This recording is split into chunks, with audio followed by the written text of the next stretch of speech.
Yang paling cepat kalau pengen merubah ekonomi, mirroring itu paling cepat. Paling cepat. Memang yang sepanjang masih ada casing jasad ini nggak mungkin kita nggak bersalah. Tapi salah itu bisa kita kendalikan, bisa kita tekan, bisa kita manage dengan apa? Kesadaran. Makanya ada yang sampai membawa jasadnya. Ini kalau ilmu Jawa itu berarti jiwa mengikut raga. Jiwanya membawa raganya. Yang bikin masalah itu kita itu masih mengikuti casing ini, masih ngikutin yang material ini, ya akhirnya cenderung ke materialistis. Padahal kalian kejar itu nggak akan kalian dapatkan. Ya kalau saya pemahaman saya ihdinas siratal mustaqim, jalan yang lurus, yang luas, yang lebar. Karena untuk menuju tujuan itu jalannya banyak.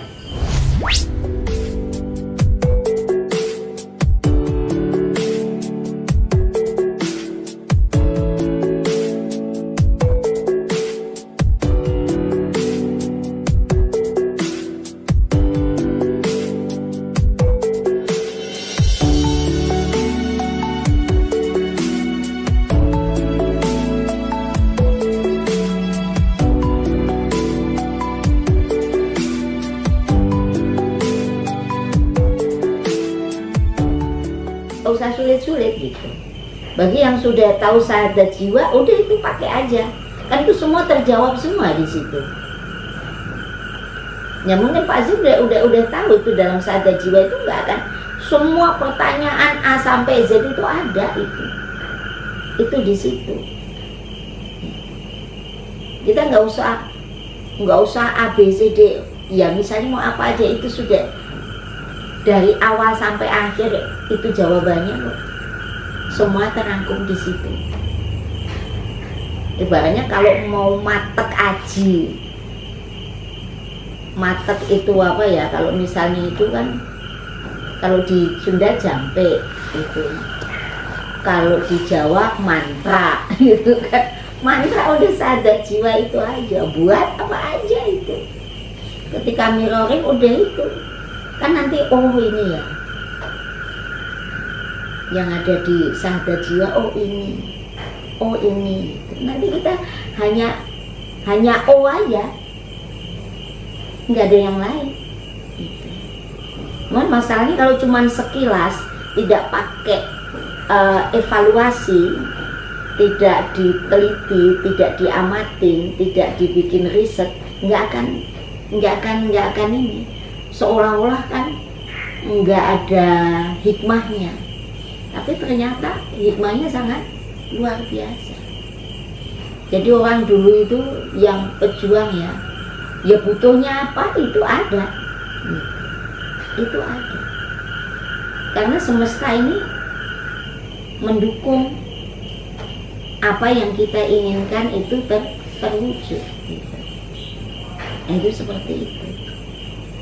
Jadi kita nggak usah ibaratnya ketakutan ini nanti gimana, nggak usah. Jadi kalau misalnya yang paling cepat kalau pengen merubah ekonomi, mirroring itu paling cepat gitu. Ya kalau udah tahu mantranya saat aja sambil mirroring itu sekali aja, terus kita hanya mengamati aja, nggak usah zikir. Makanya kalau pelaku spiritual terutama yang kita alami ini nggak ada kok yang sampai gilo, nggak ada yang sampai seperti jadab tuh nggak ada. Ya orang kita cuma memahami kok, kita menyadari, tingkatnya hanya kesadaran. Tapi walaupun kesadaran kalau nggak ada yang bingung juga nggak ngerti. Jadi kita harus sadar. Bu, kenapa nggak diekspos saja itu sahadat jiwa, kalau yang lain misalnya itu hanya mereka, tapi kita dapatkan itu caranya begitu. Sesuatu yang kita sakralkan tentunya akan hikmahnya sakral juga. Itu seperti itu. Kalau dulu puasa itu benar-benar kita ibaratnya menahan sesuatu yang negatif. Kalau sekarang kan intinya ya yang penting nggak makan, siang nggak makan, dari mulai subuh sampai maghrib, kesini habis itu udah merdeka gitu aja. Kalau orang dulu mah enggak. Coba sekarang kalau puasa kan menunya lebih banyak daripada ketika hari yang biasa. Gitu. Makanya orang puasa bukan tambah kurus, tambah gemuk. Tambah rakus. Tambah rakus gitu. Kalau udah ngancem nanti aku mau makan ini, nah itu gitu. Padahal kalau mau cari hikmahnya, sakralkan aja sendiri. Bahwa ini kita benar-benar menahan dari semua hal-hal yang negatif di dalam panca indera kita. Semua komponen panca indera kita istirahatkan untuk berbuat negatif. Nah itu baru sakral tuh. Gitu. Tapi puasa iya, sholat iya, dakwah iya, ini iya, bohong jalan, nipu jalan, ini lah itu campur aduk itu. Memang yang sepanjang masih ada casing jasad ini nggak mungkin kita nggak bersalah. Tapi salah itu bisa kita kendalikan, bisa kita tekan, bisa kita manage dengan apa? Kesadaran. Yang bisa antisipasi itu hanya kesadaran. Kalau nggak sadar tentunya kebalikan dari sadar kan mabuk. Kalau istilah ibu mah itu mabuk. Kalau orang mabuk kan namanya orang mabuk. Berarti secara umum tidak bisa menggunakan panca indera sesuai dengan porsinya karena sedang mabuk. Kalau kesadaran itu jangan pernah kita mengabaikan bagaimana kekuatan kesadaran itu, karena kesadaran ini nggak pernah bisa terlaksana kecuali dengan kendaraannya nafas ini.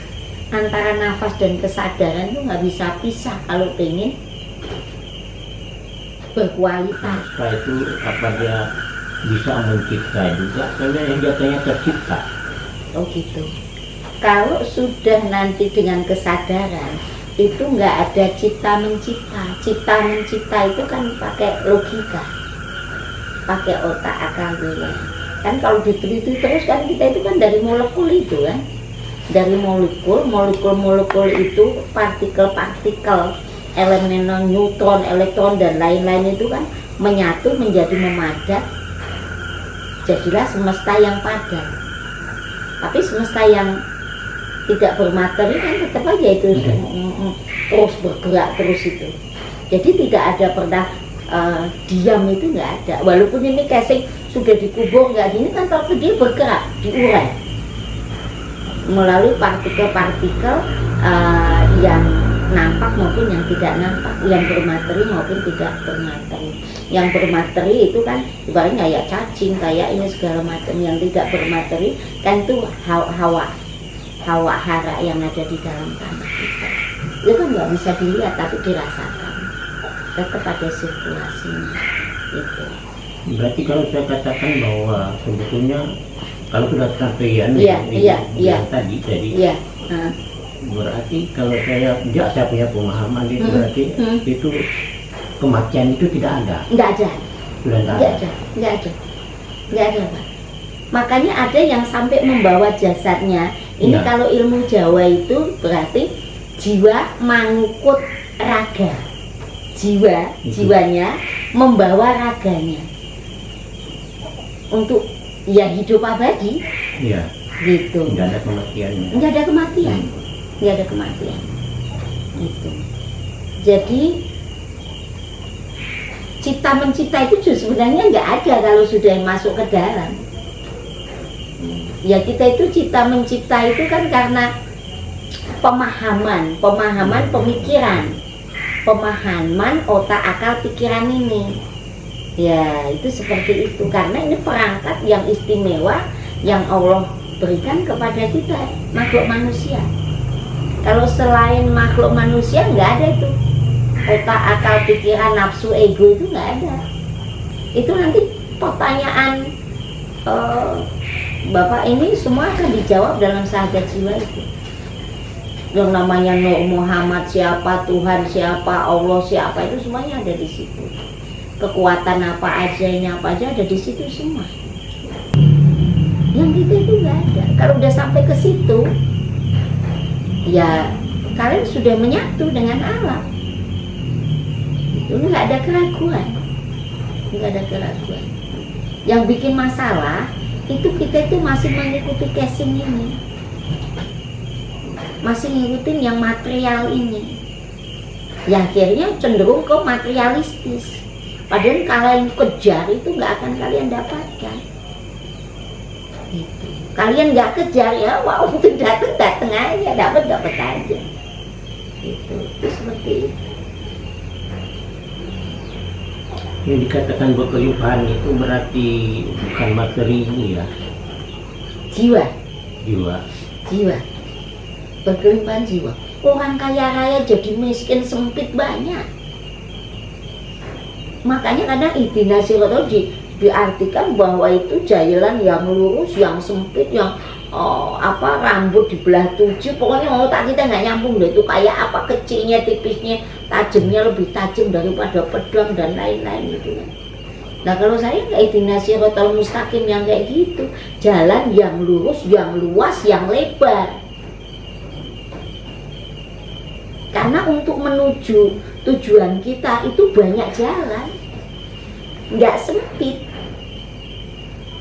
Gitu. Nah kalau kita tafsir itu hak masing-masing itu. Orang menghukum jalan yang sempitnya. Akhirnya kita di otak kita sudah mindsetnya, oh ya baru terus nang bawahnya neraka, kita digait-gait dan lain-lain. Atas kedubung pisang aja tuh. Nah itu kan mindsetnya yang dibikin kita rumit. Ya kalau saya pemahaman saya ihdinas siratal mustaqim, jalan yang lurus, yang luas, yang lebar. Karena untuk menuju tujuan itu jalannya banyak. Jadi nggak akan kita kalau sudah memahami itu main salah-salahan, nggak ada. Main ribut masalah sepele nggak ada. Masalah besar pun nggak ada, apalagi yang sepele. Itu kalau sudah memahami, walaupun pagar laut Bu ya, nggak berjalan. Nah itu seperti itu. Jadi